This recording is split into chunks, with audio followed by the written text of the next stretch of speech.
আমি একটু আগে আপনার কথা বলছি, শুনছেন কিনা যায় না, এইখানে আপনার কথা বলছি যে অবসরপ্রাপ্ত একজন র্যাব সে যদি তথ্য জানতে পারে তাহলে বেতনভুক্ত একজন গোয়েন্দা সংস্থা তার কাজ কি? জান, আমরা বাঙালি হিসেবে ভাত খেয়ে বড় হয়েছি তো এরা মনে করে কি আমরা মনে হয় বোকা। এনসিপি গোপালগঞ্জের মতো জায়গায় যাবে, তাদের উপর হামলা হবে না, এটা এটা আপনি এটা বিশ্বাস করেন? প্রশাসন জানবে না। নির্বাচন How funny? ঘোষণা হবে, হাদির মতো মানুষের উপর স্টেক হামলা হবে হোল্ডারের না, প্রতি হামলা হবে না, এটা এটা আপনি বিশ্বাস করেন? তাহলে? পুলিশ জানে না, জানে না। পুলিশ জানে। পুলিশ আমাদেরকে বোকা বানাতে চায়। রাইট। পুলিশ সুতরাং আমাদেরকে কেন বোকা বানাতে চায় জানেন? কারণ 7.62 ক্যালিবার মেড ইন চায়না হয়, আর এই অস্ত্রগুলো আমাদের পুলিশে ব্যবহার করে।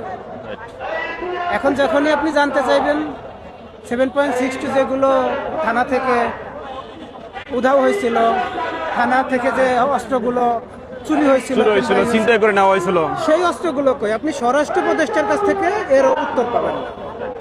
7.62 কোথা থেকে আসে, এই ক্যালিবারগুলো কারা ব্যবহার করে? এখন এই কথা বলতে গেলে তো পুলিশ চুপ হয়ে যাবে। রাইট, উত্তর খুঁজে পাবে না। পুলিশ একটা বাইসে এনেছে যে ঠিক আছে, চুপ থাকা যেহেতু ভালো, আমরা চুপ চুপই থাকি। থাকি। Right. বিপদ তো আর কানের কাছ দিয়ে গেছে। কিন্তু বাংলাদেশের বাংলাদেশের সব থেকে ক্ষমতাবান ব্যক্তি হচ্ছে doctor Mohammad Yunus. Right now